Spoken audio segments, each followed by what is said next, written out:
Okay, Bismillahirrahmanirrahim. Assalamualaikum dan salam sejahtera kepada semua pelajar sains tingkatan 4, tingkatan 5. So, hari ni kita nak buat ulang kaji bab 9 tingkatan 4 iaitu kimia industri. So, hari ni kita ada dua peserta yang sudi untuk masuk online quiz saya, Homnes dan Praveen. Terima kasih masuk. Okay, so kita start dengan quiz kita. Okay, let's we go to our quiz. So, they have 10 question now. So, okay, soalan yang pertama. Antara proses yang berikut, yang manakah dapat menambahkan kekerasan sesuatu logam? Penurunan, penghalauan, penyaduran atau pempolimeran? Yang mana satu?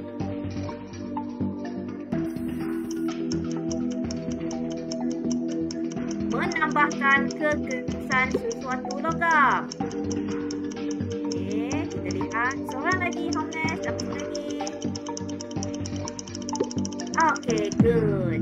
Okay, time's up. So, apa nama prosesnya sebenarnya? Terima kasih, Praveen dan Homnes. Betul, tahniah. So, jawapannya apa tadi? Pengaluyan. Okay, tahniah kepada dua pelajar. Okay, kita pergi kepada soalan yang berikutnya.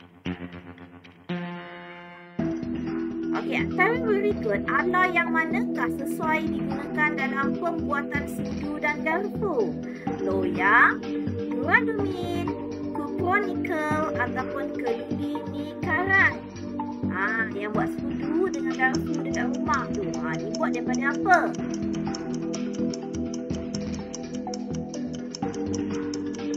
Yang mana satu? Okey, kita lihat. Adakah semua dah jawab? Okey, Homnes seorang lagi, Homnes. Sempat. Okey, kita lihat jawapan. Oh, tadi yang betul. So, kena hafal. Okay, setiap fungsi. So, jawapannya adalah keluli nikarat. Siapa yang jawab duralumin ni? Duralumin ni sayang. Oi, kita nak buat kapal terbang. Tak ingat tak tu? Loyang ni ingat tak kita nak buat medal? Medal piala. Ingat tak? Monumen ke loyang lah kita. Okey, so kita tengok kepada soalan yang seterusnya. Ingat, duralumin tu buat apa? Kapal terbang. Badan kapal terbang. Okey, next.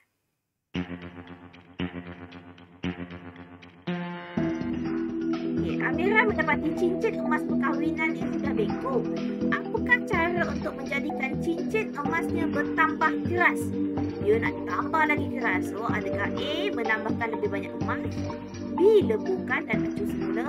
C, ketuk bentuk asal ataupun lebur dan tambahkan dengan unsur yang lain. Yang mana satu? Kita dah belajar yang ni. Okey, so dua-dua dah jawab. Tahniah. So, ini adalah proses apa? Nak tambahkan kekuatan. Oh, tadi betul. Apa nama prosesnya? Kita nak tambahkan kekuatan. So, dia adalah pengaloyan. So, apa maksud pengaloyan? Pengaloyan tu kita tambahkan logam asal. Contohnya macam kita besi saja. Besi semata kita tambahkan unsur yang lain nak bagi dia kuat. Nak bertambahkan dia keras. Itulah namanya pengaloyan. Iaitu kita kena tambahkan semula dan tambahkan dengan unsur lain. Leburkan semula dan tambahkan dengan unsur lain. Okey, contoh kalau siapa yang jawab tadi tambah emas. Kalau tambahkan emas semata-mata dia lembut. Sangat lembut. Dia bukan alloy. Dia tak tambah dengan unsur yang lain. Okey. So, kita pergi tengok kepada soalan yang seterusnya. Okey, soalan yang seterusnya. Okey. Kita pergi kepada soalan nombor 4. Okey, suatu bahan mengandungi komponen utama silika. Apakah bahan itu? Silika tu apa? Kaca. Okey, kita bagi jawapan. Alloy, kaca, polimer atau seramik. Yang mana satu?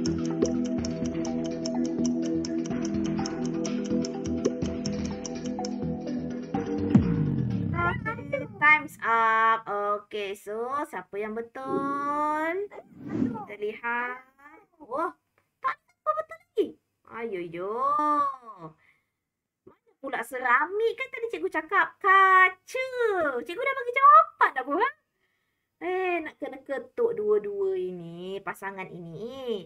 So, jawapan dia kaca. Silika, kaca. Seramik kan tanah liat. Okey, kita pergi kepada soalan yang seterusnya. Okey, kita pergi kepada soalan yang seterusnya. Okey, polimer manakah yang boleh digunakan untuk menggantikan kaca? Okey, nak menggantikan kaca. Polimer mana yang untuk menggantikan kaca? Dekat A, jawapannya bakelite, Yocol, Perspex ataupun Neoprena. Kita nak gantikan kaca dalam industri kita. Yang mana satu? So, kita tengok dua-dua jawab. Adakah dua-dua betul? Nasib baik. Dua-dua betul. Okey, yang ini kena ingatlah. Perspex adalah salah satu. Okey, kita nak gantikan kaca. Okey, maksudnya dia adalah salah satu polimer jugalah. Okey, pergi kepada soalan yang seterusnya. Mengapa seramik digunakan dalam pembuatan gigi palsu? Kenapa tak guna alam? Kenapa kena guna seramik? Adakah A, lembut dan mudah dibentuk? B, mudah dibentuk dan berkilat? C, keras, kuat dan lengan? Adakah D, tahan haba dan mempunyai tahan debu yang tinggi? Kalau nak guna untuk gigi, maksudnya dia kena tahan kepada bahan kimia. Okey, kita tengok adakah betul jawapan kawan-kawan kamu. Okey. Tak ada siapa betul walaupun cikgu dah bagi jawapan. Ayo. Okey, jawapannya adalah... Okey, kita lihat. Okey, kita lihat sini. Mudah dibentuk dan berkilat. Tak. Jawapan je C sepatutnya. Keras, kuat dan lengan. C ya jawapannya ya. Okey, sekejap tak. Okey, yang ini jawapannya C. Keras, kuat, lengai terhadap bahan kimia. Dia tak B. Mudah dibentuk dan berkilat. Tak. So, jawapannya C. So, jawapan soalan ni anda salah lah. Okey, kita pergi kepada soalan yang seterusnya. Siapa yang dapat C tadi? Siapa buat C? Pravin ke Hamnas? So, kamu betul lah ya. Yang itu ya. Okey, so kita pergi kepada soalan yang seterusnya. Okay, apakah yang boleh dilakukan ke atas getah asli untuk menghasilkan tayar yang lebih keras dan tahan haba? Okey, kita tengok pilihan jawapan. A, menambahkan dawai besi, memanaskan dengan sulfur, menambahkan asid dan ethanoik, ataupun B, mencampurkan larutan amonia. Yang mana satu? Dia kata tayar. Tayar. Kita dah belajar ni tentang getah. Okey, yang mana satu?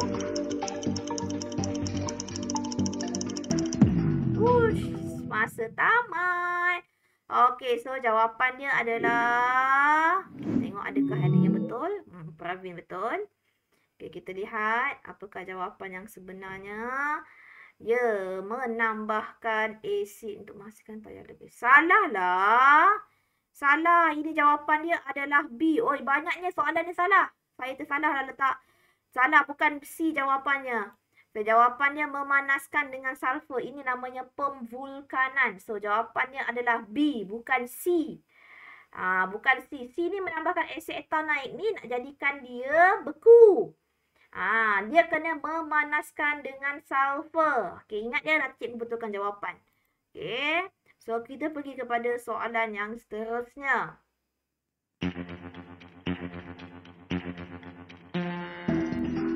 Antara bahan berikut yang manakah boleh menggumpalkan latex? Ini kalau betul. Menggumpalkan latex. Nak menggumpalkan latex mesti pakai asid. Mana satu yang bersifat asid?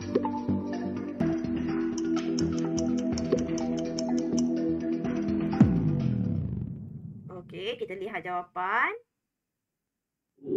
Ada yang betul ke? Okey, so semua betul. Apa jawapan kamu bagi? Ya, dia selima. Dia adalah sejenis asid. Okey, soalan nombor 9. Raja di atas menunjukkan pemvulkanan getah. Pemvulkanan getah ni ya. Okey, so soalan dia, apakah fungsi atom sulfur dalam proses pemvulkanan getah? menggumpalkan molekul getah, membentuk rantai bersilang sulfur, menggabungkan molekul kecil membentuk rantai yang panjang. Adakah D, menyingkirkan ion hidrogen daripada asid yang terhasil? Yang ini pun dia menapa pembulkanan kita tambahkan sulfur. Kita tambahkan sulfur, so dia akan jadi lebih kuat. So kita ada bersilang kat sini. So jawapan kamu apa? Kita lihat. Jawapannya B, betul. Tahniah kepada dua-dua pelajar. Okey. Kita menambahkan rantai sulfur untuk menambahkan kekuatan. Okay, last question. Seorang penoreh getah mendapati lateks telah menggumpal sebelum sampai ke kilang. Apakah yang boleh dilakukan untuk elakkan gumpal? Kita nak elakkan gumpal. So macam mana? Tambahkan air, tambahkan asid, simpan dalam bekas tutup ataupun tambahkan larutan amonia. Yang mana satu?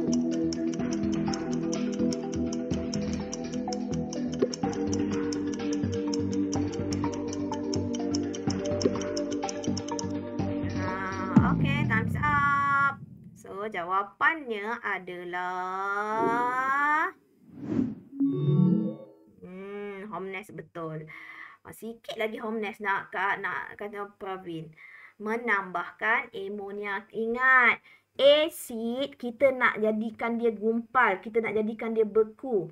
Amonia kita nak jadikan dia,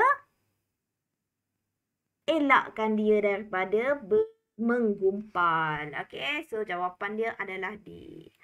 Okay, so minta maaf ada yang soalan yang salah. Nanti cikgu betulkan balik untuk kamu. Okay. So, tempat pertama. Okay, tempat pertama adalah Pravin Raj. Okay, tahniah Pravin. Dan tahniah juga kepada Homnes. Okay, nanti korang semua buat lagi sekali ya. Link dia adalah dekat kelas punya. Link dekat kelas sains punya quizzes. Okey, cikgu ada bagi untuk offline. Okey, tahniah kepada semua. Okey, jom kita buat kertas 2. Okey, kertas 2. Kita pergi kepada kertas 2, sediakan buku. Okey, kita pergi kepada kertas 2 bahagian A. Bahagian A ni apa cikgu cakap hari tu? Kemahiran proses sains. So, kamu perlu jawab soalan ini. Orang yang tak belajar pun boleh jawab sebenarnya. Kalau dia ada kemahiran nak menjawab hipotesis pun boleh ubah semua ya. Okey, kita lihat soalan yang pertama. Okey. Mengkaji kesan asid dan larutan alkali. So tadi kita dah belajar. Kalau asid dia akan menggumpal. Kalau kita letakkan alkali atau contohnya amonia, dia tetap akan jadi lateks. Dia tidak akan menggumpal. Nyatakan satu pemerhatian eksperimen ini. Dia tak kata rajah 1.1 ataupun 1.2. Dia kata secara general. Secara umum. Okay, bila dia kata secara umum, kamu kena jawab dua-dua. Kamu kena bandingkan. Okay. So, kamu kalau boleh kamu bandingkan dia. Okay. So, kamu buat sini pemerhatian.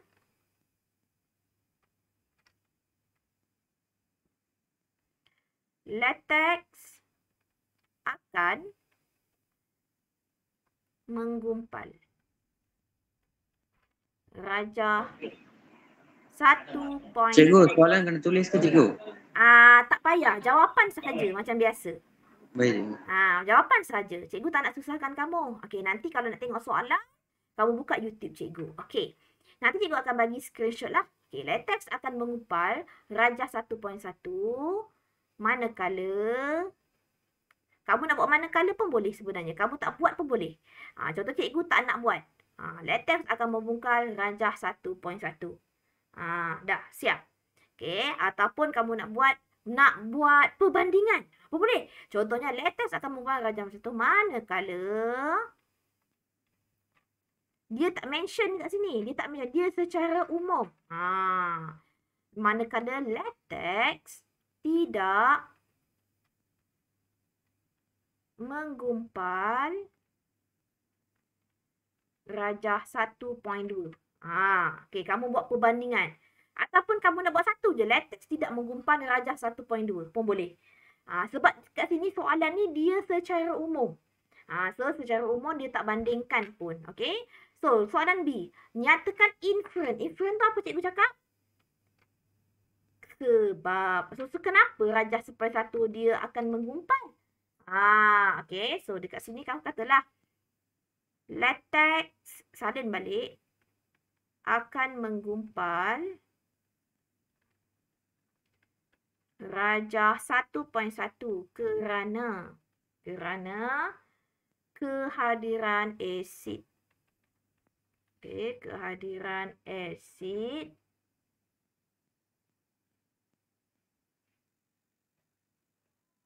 menggumpalkan latex.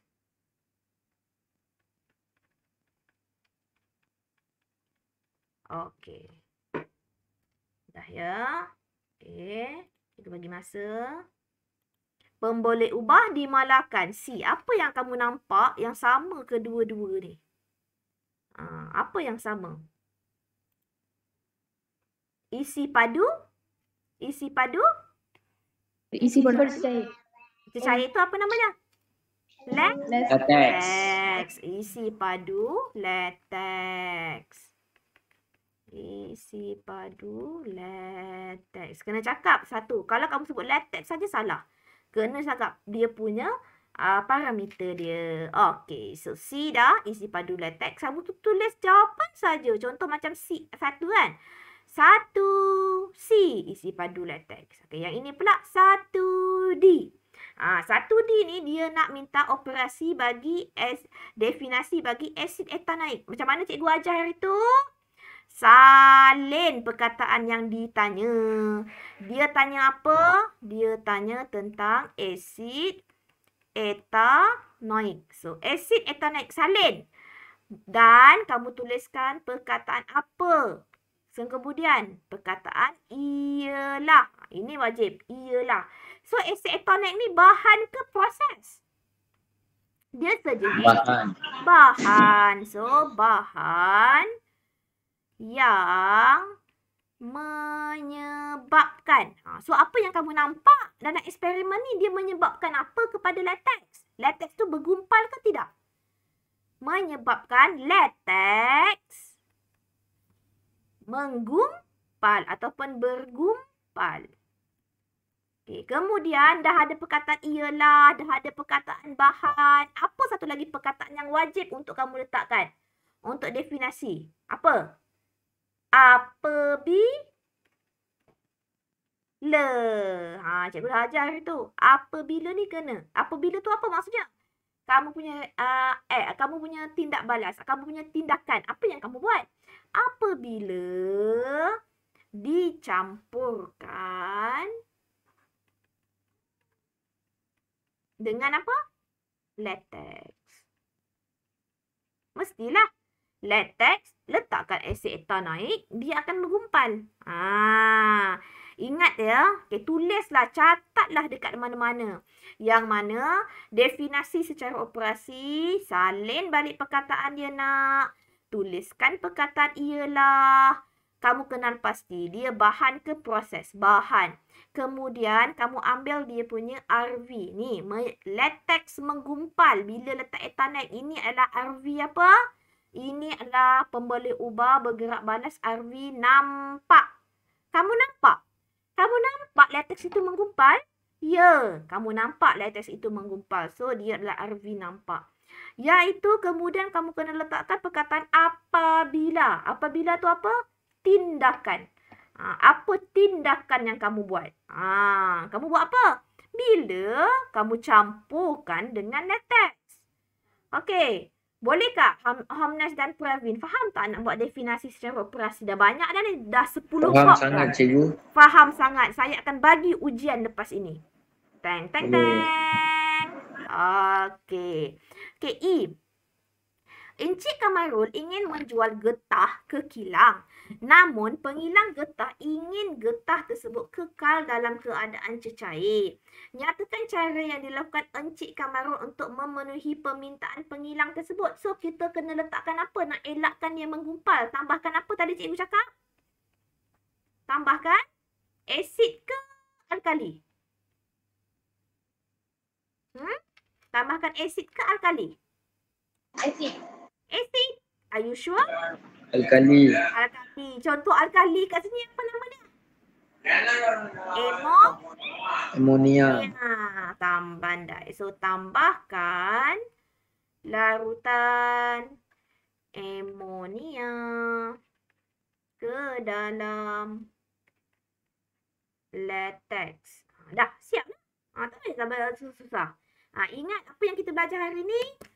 Latex iaitu susu getah. Bila campurkan asid, dia akan menggumpal. Bila tak alkali, contoh alkali apa tadi? Amonia, dia tidak akan menggumpal. So, kita dah belajar bagaimana nak buat pemerhatian. Kita belajar nak buat inference. Kita belajar mengenai definisi secara operasi. Okey, dah siap ya? Okey, kita lihat kepada soalan bahagian B. Tadi kemahiran proses sains. Sekarang knowledge kamu pula. Pengetahuan kamu pula. Okey, kamu tengok apa ni? Ini, okey, macam mana nak tulis kat dalam buku? Tulis bahagian B nombor 2. Okey, nombor 2. Tengok soalan cikgu. Ini keluli dia kata. Keluli ni dia ada punya asal dia. So yang asal ni iron ataupun besi. So maksudnya yang kecil-kecil ni adalah besi lah. Dia campurkan satu atom X untuk dapatkan jadi keluli. Di sini pengetahuan kamu kena ingat komposisi. Komposisi alloy tu. Dalam alloy tu ada apa bahannya? Okey. So, kalau untuk buat duralumin, ingat tak apa duralumin tadi? Nak buat badan kapal terbang. So, dia letakkan metal wire. Kiranya metal wire ni asal dia. So, letakkan apa ni? Agar-agar dia. Dan dicampurkan atom yang asing iaitu kuprum dan mangan dan magnesium. Okey, jom kita lihat soalan dia. So, macam mana nak tulis soalan ni? Nombor 2A1. Okey, 2A1 ini dia kata kenal pasti atom X. Di sini pengetahuan kamu. Kamu kena tahu keluli tu dibuat daripada apa. So, keluli dibuat daripada besi dan... Siapa dah jawab? Karbon. Yang ini kalau tak ingat memanglah rugilah. Sebab kamu dah belajar. Kamu kena ingatkan cikgu kata hari tu dalam kelas untuk bab 9 ni. Kamu kena ingat komposisi alloy. Okey. So, yang ini pula logam Y dalam duralumin. Agak-agak apa logam asal yang ada dekat dalam tu? So, untuk duralumin nama pun alumin. So, dia adalah aluminium. So, logam Y itu adalah aluminium. Okey. Kemudian, nyatakan dua sifat. Cikgu kata ada apa? Duralumin. Nak buat badan kapal terbang. So, nak buat badan kapal terbang, dia mesti kuat. So, kamu cakaplah duralumin. Confirm lah kalau tak kuat macam mana nak terbang. Okay, adalah lebih kuat sebab dia suruh bandingkan. So, kamu bandingkan. Lebih kuat daripada logam Y. Okay, ni satu. Lagi satu, dia mestilah kamu buat duralumin lebih tahan kakisan daripada logam Y. Ada tak cikgu bandingkan? Ada. Berbanding. Lebih kuat. Lebih tahan kakisan. Ini cikgu buat perbandingan. Okay. Cikgu ada buat perbandingan dekat sini. Okay. Salin dulu. Cikgu bagi masa. Pergi kepada soalan seterusnya. Bagaimana atom logam X mempengaruhi sifat-sifat keluli? Okey, macam mana logam X tu mempengaruhi? Maksudnya macam mana logam X tu boleh jadikan dia jadi kuat? Okey, sebab dengan kita masukkan apa? Masukkan atom asing. Dengan memasukkan atom asing untuk menghalang atom logam tulin daripada apa cikgu cakap hari tu? longsor.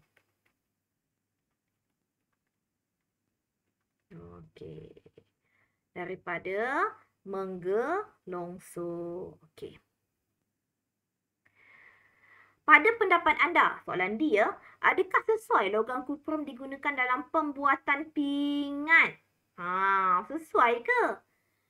Bagi alasan, kuprum je semata. Sesuai tak? Kalau kita tak alloykan dia, kita berada dengan logam tulen sahaja. So, tak sesuai. Kenapa tak sesuai ya, Homnes? Sebab apa? Sebab dia lembut. Boleh ke kalau kamu dapat pingat kan, sampai si Pravin dia lari, dia dapat menang, dia dapat medal. So kalau dia dapat medal tu, dapat medal, adik kamu ambil, adik kamu rampas kepada kamu, dia baling je dekat dinding, dah bengkok. Kita nak dia jadi kuat. So dia tak sesuai. So kenapa? Kerana logam kuprum merupakan logam tulen yang lembut dan mudah dibengkokkan.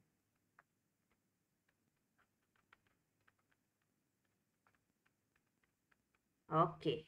So, tinggal lagi satu soalan. Okey. Nombor 3. Okey. Yang ini cikgu bagi masa. Okey. Tengok soalan nombor 3. Raja 3 menunjukkan beberapa objek yang diperbuat daripada sejenis getah. Satu dia pakai tayar. Yang satu lagi dia pakai untuk tapak kasut. Yang mana dia kata nyatakan jenis getah yang digunakan oleh objek tersebut. Tadi cikgu baru cakap, getah apa nama proses dia? Nama proses dia adalah pemvulkanan. Kita tambahkan unsur sulfur. Sebab itu, bila dia punya ini rantai biasa untuk getah. Tapi bila kita letakkan sulfur, dia lebih kuat sebab ada rangkai silang. So, nama dia apa? Getah apa? Getah tervulkan. Getah tervulkan. So, dua-dua ciri ni adalah lebih tahan haba dan lebih kuat, lebih kenyal. So, mana-mana jawapan pun kamu boleh ambil. Okey, asalkan dia punya ciri getah tervulkan. Okey. Boleh ke Homnes? Boleh, cikgu. Okey, Homnes. Homnes dah makan dah? Belum? Belum, cikgu. Okey, kita lihat lagi. Belum. Saya pun tak makan lagi. Jom kita habiskan, kita pergi makan ya. Okey, so kita buatkan macam cikgu lukis tadi. Dia kata nak unsur dia. Buat cantik-cantik. Letakkan S. Okey, kemudian ini cikgu letakkan S. Ini pun sama, cikgu letakkan S. Okey. So, ini adalah rangkai silang.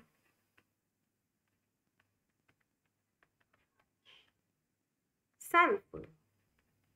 So, ini yang kita panggil getah tervulkan. Okey, salin dulu. Terima kasih. Okay, pembuangan sisa dari getah menyebabkan masalah kepada alam sekitar. Terangkan satu cara yang boleh digunakan dilakukan untuk melupuskan sisa yang berasal dari getah. So kamu nak buat apa Homnes kalau ada getah ni? Boleh tak kita kitas semula? Lepas tu disuruh terangkan.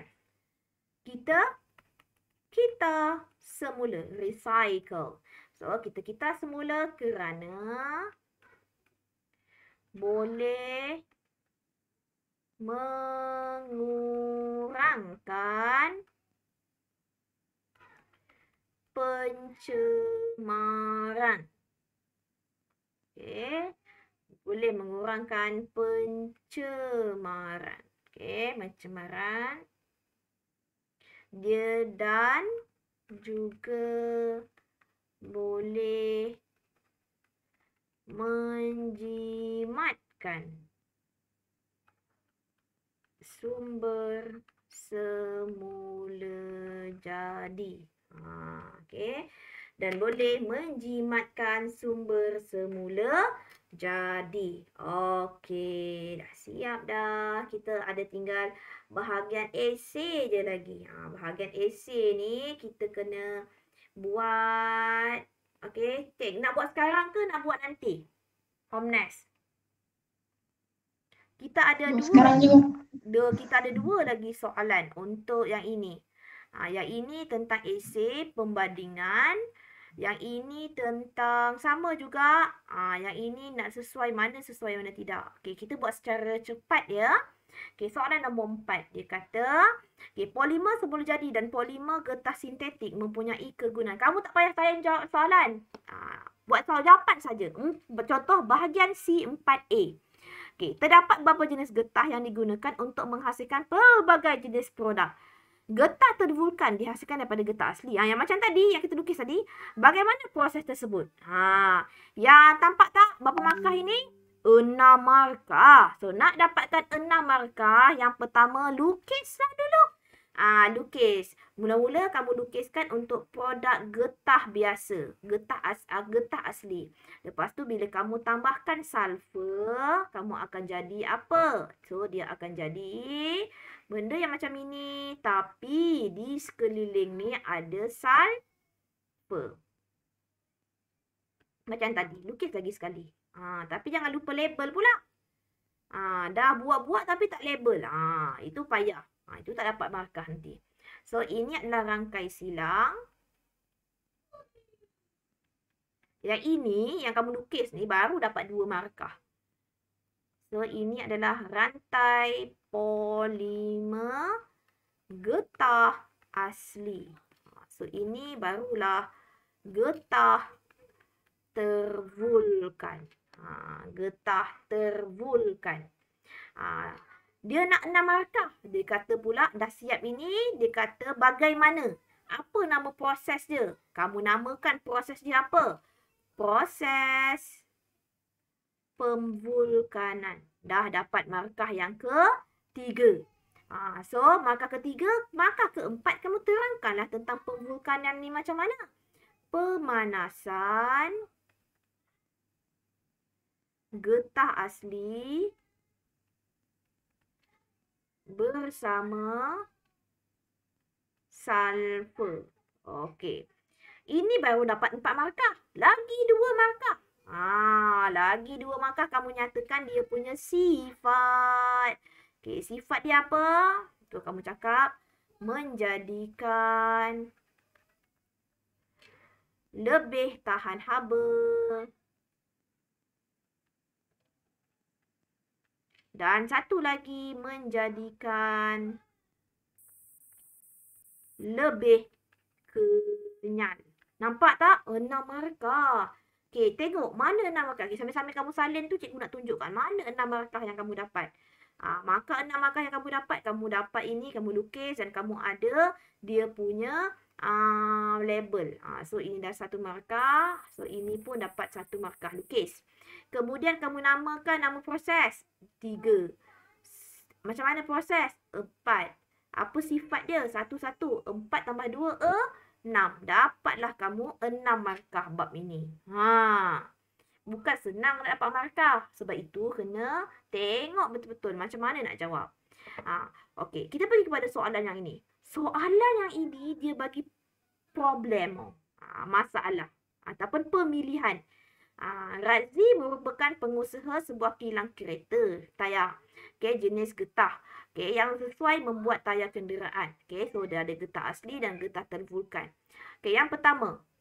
Tujuan pemilihan. Kalau dia kata untuk tujuan pemilihan, kamu kena buat untuk. Mesti ada perkataan untuk. Untuk apa? Untuk. Kamu nak buat apa? Pilihan kan? So, untuk memilih lah. Untuk memilih getah sesuai bagi membuat tayar kenderaan. Okey. So, memilih. Kalau dia kata tujuan, mesti ada perkataan untuk. Untuk apa? Untuk menyelesaikan. Untuk memilih. So, ini untuk memilih. So, yang ini, jawapan yang ini kamu buat B1. Tujuan pemilihan. Okey. So, kita yang nombor 2, kita nak bandingkan. So, kalau bandingan, kamu tengok markah dia berapa? Markah dia 3. Maksudnya ada 3 perbandingan antara getah asli dengan getah tervulkan. Buatlah cantik-cantik. Pakai pens, pakai pembaris. Okey, kemudian kamu gariskan. Okey, yang pertama. Yang ini getah asli tidak. Yang ini soalan nombor apa tadi? Nombor 4B3. Tidak tahan haba. Yang ini tahan haba.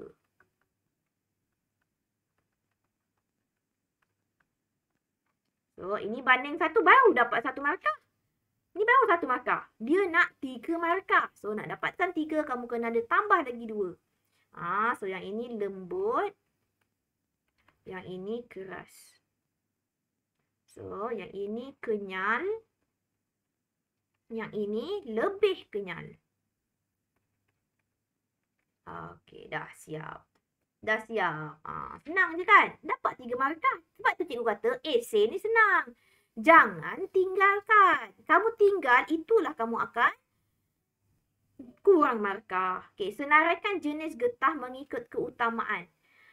So, jenis getah. So, yang pertama mestilah getah tervulkan.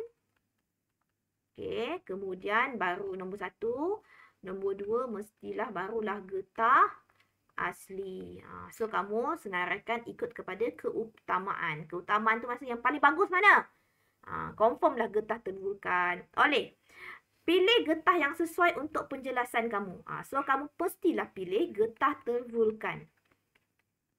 Kamu buat pemilihan ni, kamu dapat 1 markah. Lepas tu kamu jelas, sepatutnya sini 2 markah ni paling kurang pun. Sebab kamu bagi penjelasan kerana.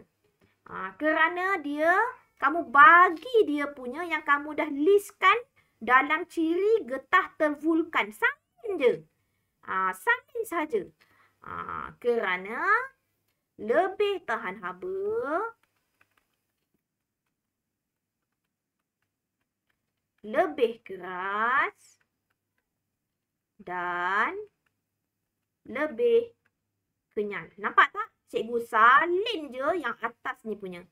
Ciri getah tervulkan ni. Cikgu salin sahaja. Nampak kan? Okey. So, itu sahaja untuk hari ini. Terima kasih kepada semua pelajar yang hadir. Okey. So, semoga kamu semua peroleh kejayaan. Okey, nanti yang ini soalan yang last kali ni cikgu akan snap gambar. Kamu akan jawab sendiri ya untuk tutorial. Okey, terima kasih banyak-banyak. Okey, bye-bye Homnes dan Pravin. Terima kasih, bye. Terima kasih cikgu. Sama-sama. Jumpa lagi. Bye. Bye.